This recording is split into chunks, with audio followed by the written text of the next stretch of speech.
they was going to do this shit. I told y'all, this is the only deal that made sense. I said this during the playoffs.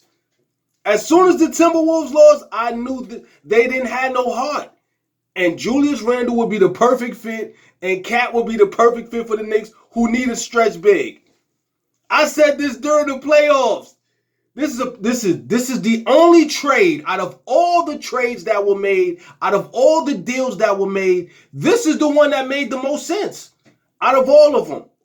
Out of every last one of them, this is the one that made the most sense to me.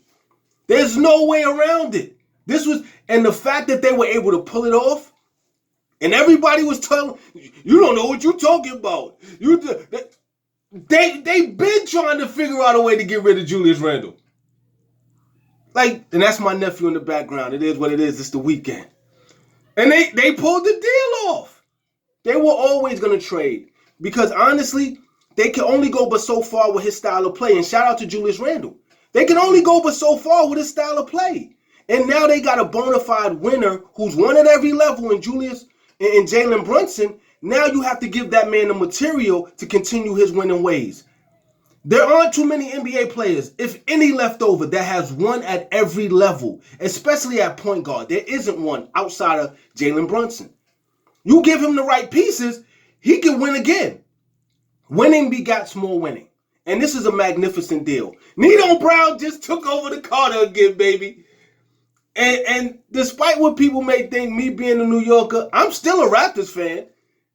And nothing gonna change, but I'm just dope at what I do, so I can understand why people pick and be like, yo, but now what you gonna do? Nothing. I'm still a Raptors fan. There's New Yorkers who are Laker fans, Celtic fans, Bulls fans. It's just what it is. Some people just like other teams for their own personal reasons. I'm always going to be a New Yorker. It's good for the city if they win a chip. We need a win as a city. But this was a magnificent deal. Magnificent deal. And it was necessary if they want to win a championship. Listen, now the Knicks are favored to come out the East. They're favored to come out the East. Jalen Brunson got the last piece that he needed. Now it's all about world domination. You know what I'm saying? But they also have to figure out how to come together and get that cohesiveness and be more of a unified front. Right now, on paper, they're unfuckwittable. You know that. On paper, it's magnificent. You're gonna find it's gonna be tough to find a team that could really. And all they did was let go of Julius Randle and DiVincenzo, who had a off and on type of playoffs. And with Mikal Bridges coming back, he was gonna start over him anyway. So you get the stretch big, and now, Mitchell Robinson can be the backup. So you don't have to rely on him as a starter. Listen, it's ugly. It's ugly. This got ugly. Damn. All right, so, there's not much to do, but just they got to figure it out. You know what I mean? Both teams got what they wanted. Let's not make it seem like it was some type of heist. Both teams got what they wanted. The Timberwolves got the bully they needed, the all-star, all-NBA bully they needed. They got him. This is the guy they needed. They needed this type of guy. They should have been in the finals. The Timberwolves, if they were a little tougher, a little more assertive, and stop letting those two ball-handling, ball-dominant dudes dominate you. There's no way you were supposed to let two dribblers beat a team like the Timberwolves. They were supposed to sweep Dallas. They were supposed to sweep. It looked like they was just shook. They were just shook. That's all it was. Kyrie had them shook. Luka had them shook. That's all it was. Other than that, the better team didn't win. Jason Kidd is a hell of a coach, but the Dallas Mavericks are not better than the Timberwolves. That Timberwolves team was built to go to the finals. It just didn't happen. You know what I mean? And it's all good. But once it didn't happen, I knew that trade was coming. A definite trade was coming. And the Knicks lacked that stretch big and they got the best of the best. You talk about stretch bigs to pull off this deal.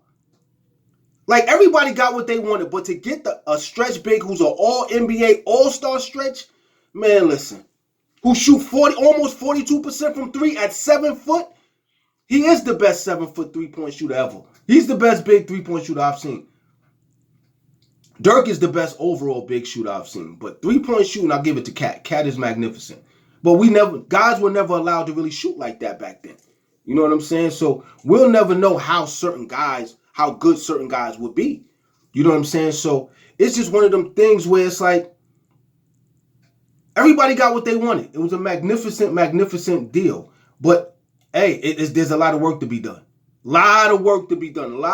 A lot of work. But look at the crew that you got. You know what I mean?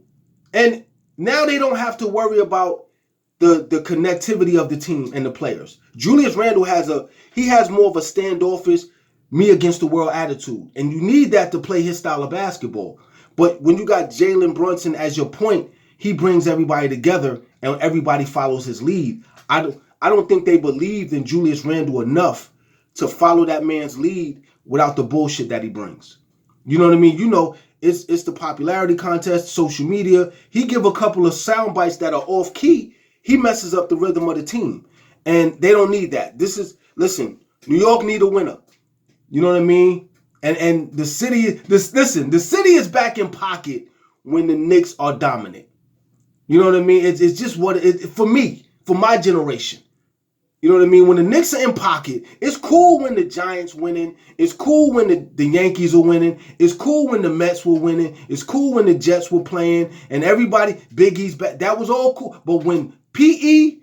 and Rick Pitino and then Stu Jackson and everybody else, the Van Gundys and everybody that came after the Pat Rileys, when the Knicks were on key and in pocket, it's undeniable. The city has you know what I mean? It's hoodie weather.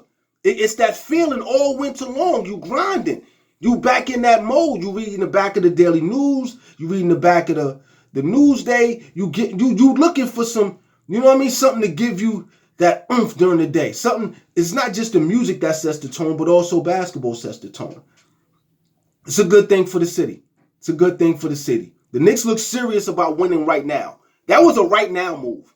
They didn't even want to wait to see if Julius Randle could fit. They were like, listen, nah, we good. We don't want him to. And I told y'all that. I've been telling y'all this for the last few years.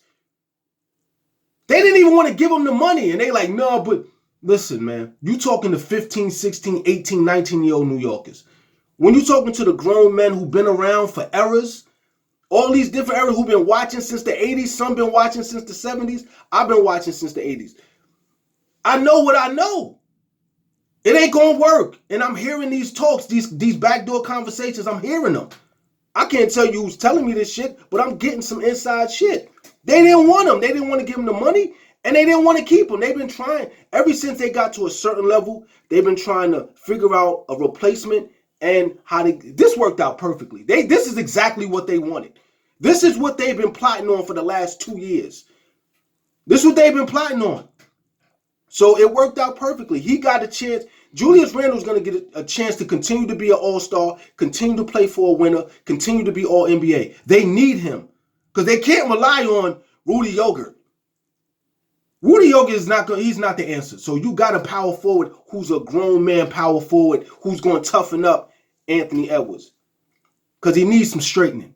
He too loosey-goosey, too playful. Nah, he was supposed to seal that deal. People let him off the hook. You talk about me letting players off the hook. They let that young man off the hook.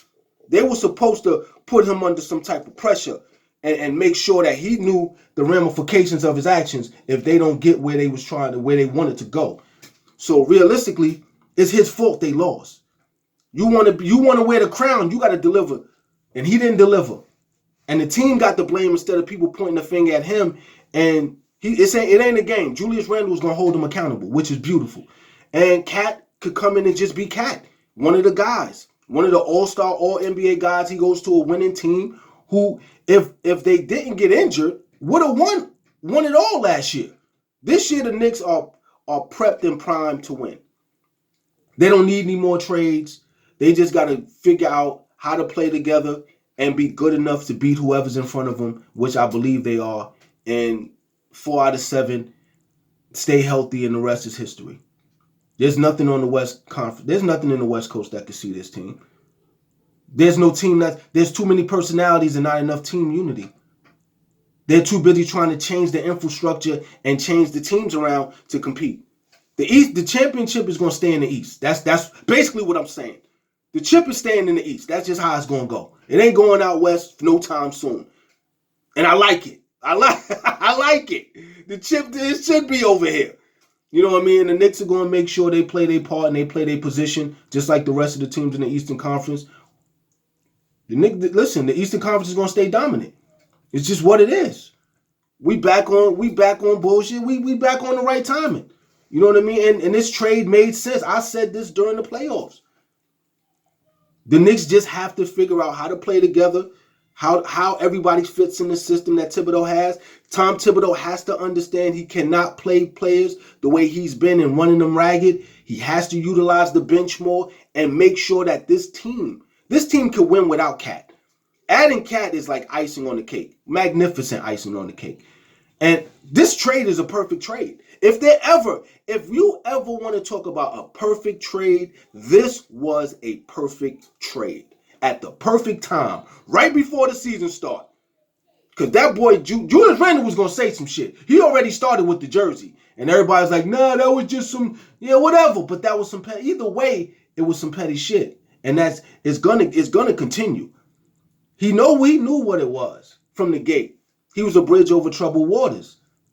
And he had some magnificent success, which he deserved because he worked for. He lost the weight. He got in shape. He played like he was supposed to, was in the right place at the right time, did the right things and made the right achievements. Now, he got them where they need to go. It's unfortunate that he can't be a part of the run. For obvious reasons, the temperament is his personality. It's going to clash with those guys. And they got rid of DiVincenzo. Like I said, he had a off and on type of playoffs. Casualty of war.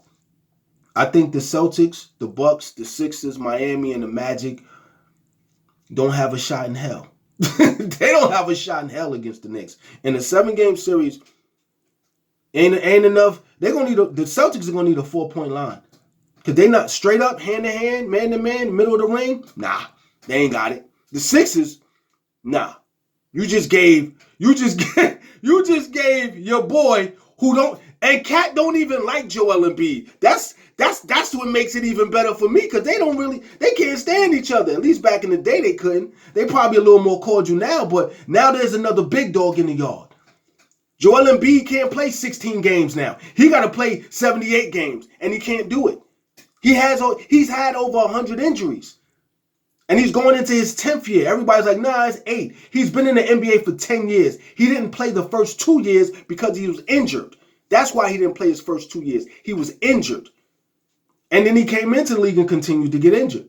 Now, you playing against Cat. You're going to have to be 100% healthy. PG ain't enough. Mikal Bridges cancels that.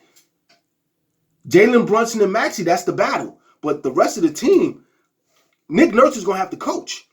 In order for the Sixers to even compete with the Knicks, Nick Nurse is going to have to coach. You let them dudes play their game, and they're going to go in their own directions, and it ain't going to work. So I'm telling you right now, listen, this is a beautiful situation. Beautiful situation. God's going to have to hoop now. You ain't no nights off in the Eastern Conference. Ain't no nights off. If you're not hungry, when they put that plate in front of you, listen, somebody going to take it from you. Every plate they put in front of you every night, you better make sure you're hungry and take full advantage of it, or you're going to get sent home. Every game counts in the Eastern Conference now. Every game. Listen, if you trying to win some, ain't no nights off. Injuries are going to be missing. Listen, the ramification of injuries now is heightened. Everybody's going to have to play. Everybody's going to have to be productive. The expectation is in the East are higher now. Your experience and your talent are going to have to come together and give you the best opportunity to win. You got to be productive. If you ain't got no abilities, you ain't got no real bag, you're going to get smoked. The Eastern Conference in so many different positions is going to be a problem. It's going to be a problem for a lot of people. It's going to be a battle. I like these circumstances going into the season. Everybody like, word, they got Cat? Shit. Let me dim this light. Let me take care of this light real quick. This light is way too bright. And I'm still recording. I don't care about none of that. This light is crazy bright. It's all in your boy face. Pause. No, I ain't saying no Diddy. That's y'all thing. That's y'all thing. That's y'all era. But it's all good though. But it's up for grabs now. It's up for grabs. It's up for grabs. Everybody talk about they want to win. It's up for grabs, baby. Let's see what you want to do. Let's see what you want to do. If you really want to win, let's see what you're doing. Let's see what you're trying to do. Let's see. Let's see what you're working with. Because the Knicks is serious. The Knicks ain't playing.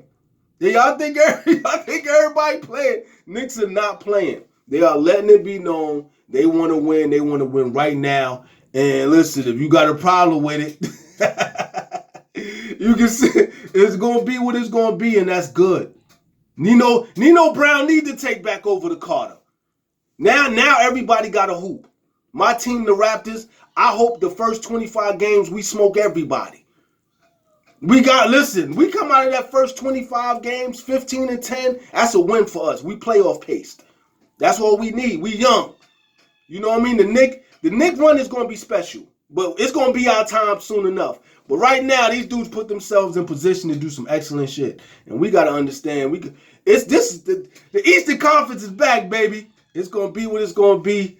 Tell me what you think in the comment section. Hit that like button and subscribe. You already know what it is. That's my nephew in the background. It's the weekend. Kids are going to be kids. We going to play and have a good time. I told y'all this trade was going to happen. I told y'all. Let's get to it, baby. I'm out of here. Peace.